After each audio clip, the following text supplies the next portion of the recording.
Hi, everyone. Pleased to have with us today Mike Abrashoff, former Navy captain and author of the best-selling book, It's Your Ship. Welcome, Mike.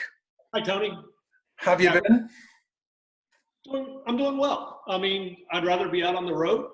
I'd rather be out there helping companies get better, but I'm using this time productively to think about the future and how we need to retool to meet our clients' needs. So this has been a good time to think about that. All of us are doing the same thing. For those who don't know Mike's story, just a quick thumbnail.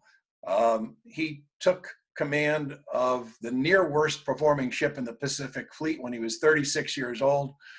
And within 12 months, it became the best performing ship in the entire Navy, using the same crew, which is always the wild card. And it was a great example of the importance of culture and leadership and how those two things are just vital to create a transformation in an organization. Mike, the book, It's Your Ship, talks about that story. You go into great detail about the transformation, and you talk about it being something that the crew did. But the first place you started was to look in the mirror and say, how do I need to change the way I lead differently? What is it about the book that is so compelling that's caused it to sell 1.1 million copies? It's extraordinary. It's quite an honor, and I'm very humbled that it has done so well.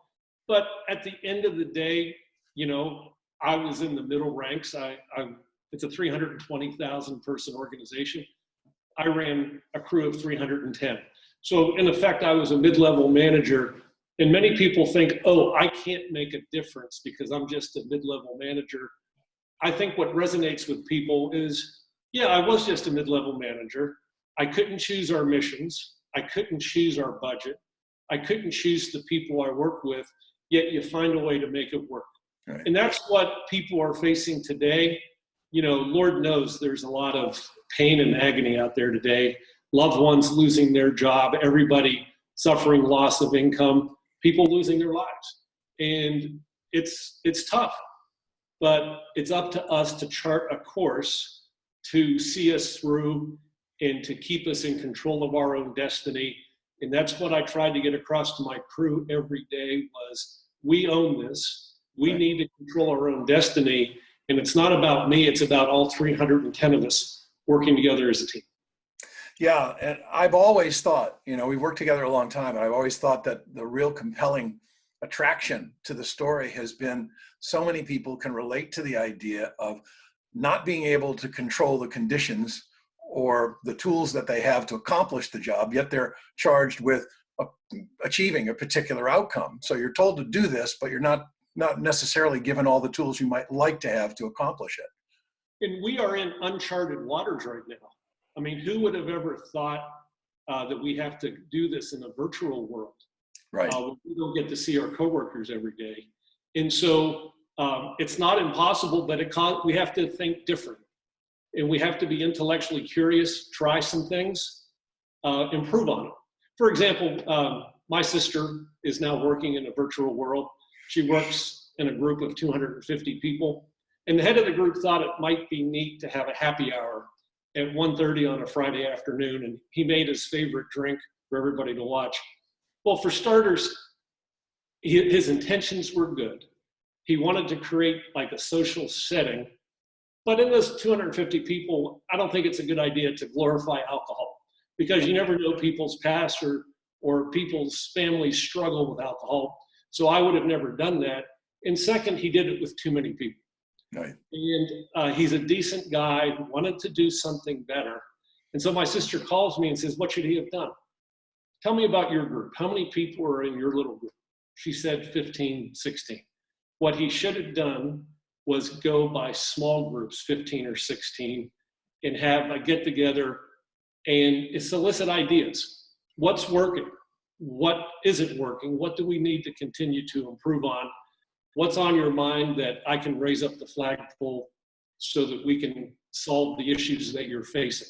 Right. So A, for determination, and wanting to do something that could connect with his team, but the execution wasn't great. He didn't think through how it was all going to play out, and it was a complete dud. So now he's doing 10 to 15 people at a time. So my point is, try something, Right.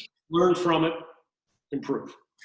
And boy, that's exactly the territory we're in now, because, you know, coming out of this, a lot of companies I've been reading about have said, we're more efficient, we're more effective, we're getting more done. We like the idea of virtual, and we also like the idea that we may not have to spend money on as much money on office space. So the idea of suddenly leaders being in a situation of leading a group of people that they don't see all the time, they really are going to be in a situation of try it, see if it works. You're going to make mistakes, course correct, and just keep an open mind and keep moving forward. What are the most important qualities to try if you were a new virtual leader? So what I'm hearing today is people have Zoom meetings back to back to back all day long. And when I got to the ship, all we were doing was having meetings. Nothing was ever getting done. Right. So I carved out Wednesday. We called them No Meeting Wednesdays. And that was my gift to you, to get your work done and to get your priorities done, and there would be no meetings. Improve productivity when people could say, this is the day I'm going to get this done. And we even expanded it to No Meeting Mondays. So one of the things that we're all trying new things, and we're on a new course.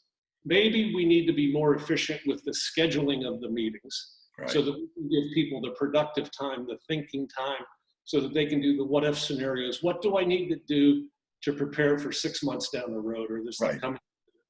So, having said that, there is a lot of angst and fear right now. Where are we heading? That's when leaders need to step up even more and communicate. Listen to what the fears are, and then communicate a strategy to overcome those fears. And you may not have an answer, but at least be honest and say, I understand, I'm working on it, I will take your input if you have any ideas.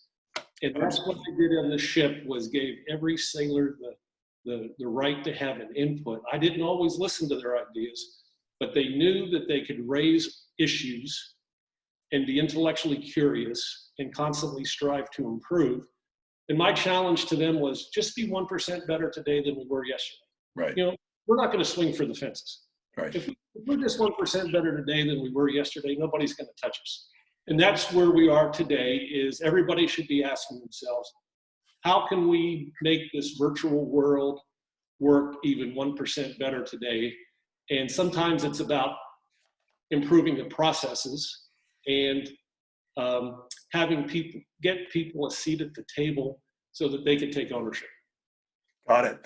Well, I have a surprise in that POLLY LaBARRE has joined us. Hi, Polly. Hi, Tony. Hello, old friend. Mike, how are you? Most people don't know this. I would be nothing without POLLY LaBARRE. Yeah. And our ship was the show ship for the Pacific Fleet.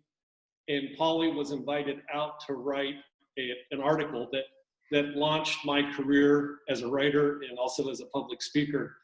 And unknowingly, she got me in trouble in that first article. And I've never told her about this until today. I've got this spinal condition that causes me to put my feet up on the desk during the workday. And when Polly was in my office, I had my feet up on the coffee table, and she put that in the darn article. I get an email from a 4-star saying, Abrashoff, get your feet off the furniture. I had to add a little color in the lead, so I appreciate it. Oh, that's great. Well, Mike, it's actually amazing that you say that, because I on the occasion of coming in to see you here, I reread not just that first article, but some of the books and subsequent follow-ups that we did. And I have to say, I think it's been 20 years, and we haven't aged a day, I know. We have not. But really, you know, the themes that you set up around unleashing human potential and devolving responsibility and power and paying so much more attention to performance and individual initiative than to the rules and standard operating procedure, you know, all those themes. I mean, I certainly have been working on those for 20 years. And it's too bad we haven't made more progress across the entire economy on this, but I think it's more relevant than ever before. So I have to thank you too for lighting my passion around those things. So then let me tell you what was the biggest event of my life. Was the 2nd of August 1990, back when Saddam invaded Kuwait. And I just happened to be on a ship that was in the northern Persian Gulf, 100 miles south of Kuwait. And at 4:30 that morning, we detected 21 unknown fighters coming directly at our ship. And we sound the general quarters alarm, and I get to my radar screen and I'm thinking, my life insurance is paid up and my will is up to date. And I gave us a 50% chance of survival that day. And just as we were getting ready to fire the first missile at those fighters, they hung a right turn into Saudi Arabia. And we later found out it was the Kuwaiti Air Force fleeing Kuwait that morning. But after the excitement died down, I started thinking, I don't like a 50% chance of survival. I wonder what we could have or should have been doing differently while we had the chance to put ourselves in a position to control our own destiny. And that's what's at stake today, is controlling our own destiny in an uncertain world. And all those stupid things that we used to engage in, like lack of collaboration, or not supporting a fellow team member, or office gossip. We need to hit the reset button on our new work way and stop participating in things that we've always done that don't add a thing to our bottom line and our ability to drive performance. And when I took command of the ship, that's what I focused on every day. Forget about the things that don't add value and only focus on the things that will make us the leader in our industry. And to me, that's what's at stake today. And that's what we have the ability to do, to reset right now, to drive us in that direction. And I think the other thing that you did, like even one step further than that, not doing the stupid things and focusing on the value add, is that you introduced, and you didn't call it this, but this is sort of what I've been working on. You introduced this notion of practice and organizational innovation and evolution into everything you did. You looked at every single practice and atomized it and said, you know, what's worth doing? What should we change? And how could we make this better? And this whole notion of evolving the vehicle that's going to get us to the future, it doesn't occur to people. They think we've got to make a better product or a better service, but they don't think about how is our approach to performance review hamstringing us on this road to the future. Right. Correct. And it wasn't revolutionary. It was just improving a little bit every day, so that I didn't upset the culture of the organization. Just improve a little bit. One of the things we were talking about before you got here, Polly, was really the idea that now so many companies are going to wind up being virtual. They're finding they're more efficient in a virtual situation. And leaders are going to have to figure out, and I know you've talked about this a lot, you've done a lot of exploration and work on it. They're going to have to figure out how to work with people who aren't able to be seen. Sort of that far-flung workforce is going to be part of more leaders' lives in the future than it was in the past. So how do people lead differently? It's a scary world.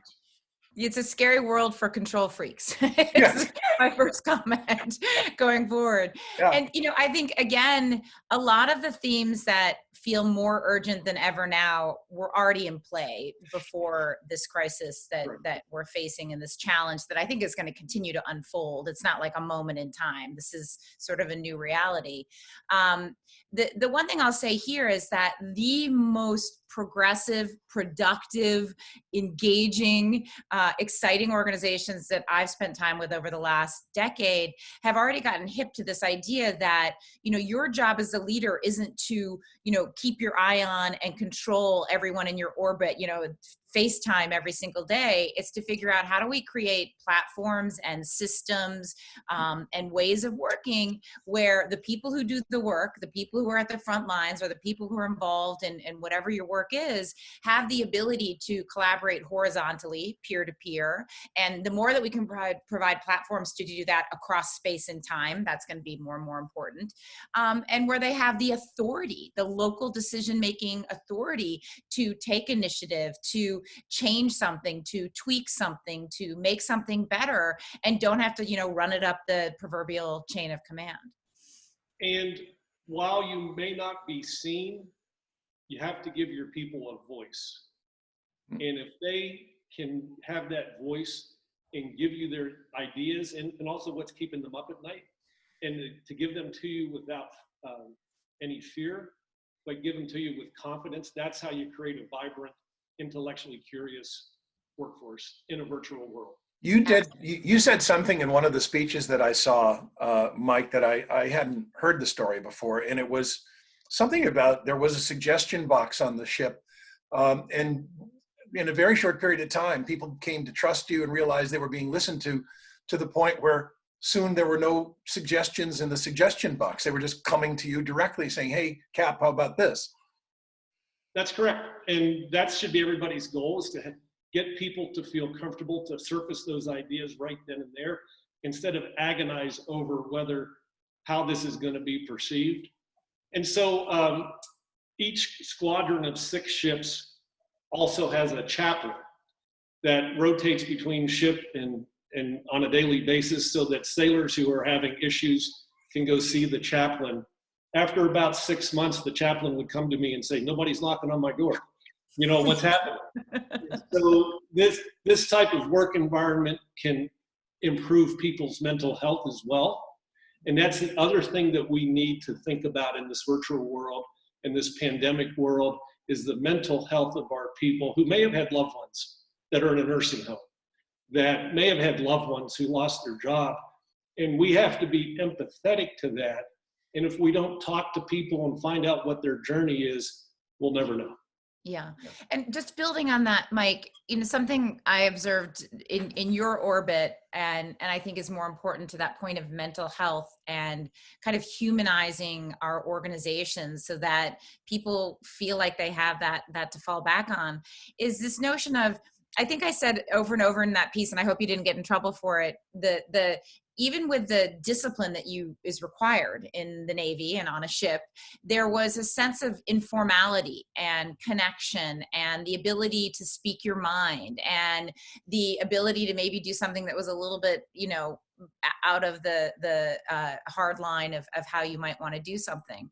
And I think that ability to connect in a human and unstilted, non-corporate or non-militaristic way is something that's been lacking in a lot of organizations, and it takes a little bit of a personal inner journey for leaders to allow that kind of climate to be created. Absolutely correct. And the more, when people feel connected to their work, discipline actually improves. Mm-hmm. And you're right, the military is a rules-based, discipline-oriented organization. But I've got the disciplinary statistics to prove a dramatic decrease in disciplinary cases when people feel engaged and when they feel empowered and when they feel connected. They will comply with what you want them to do because they want to do it, not because they have to do it. Yeah.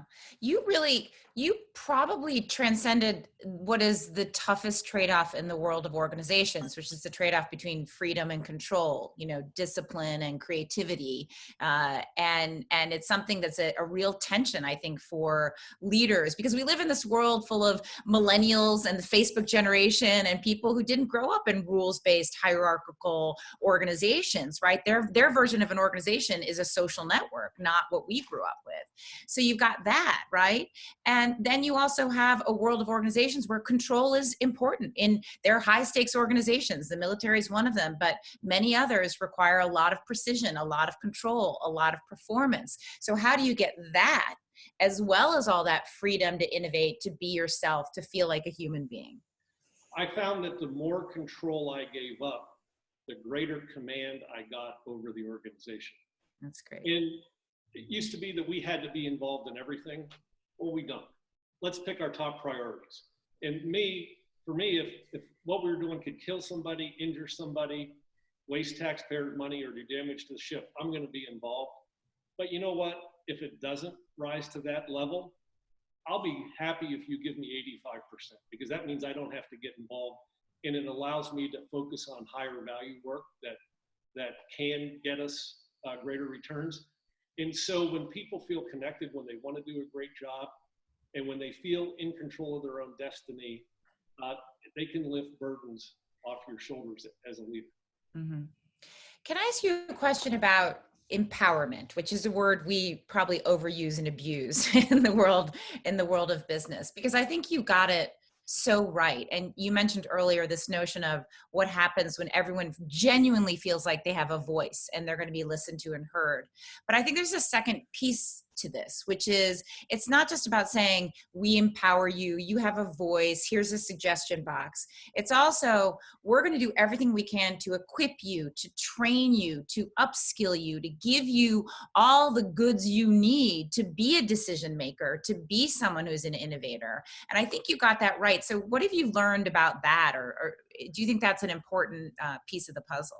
So as you know, former Secretary of Defense William Perry was my huge mentor in my career.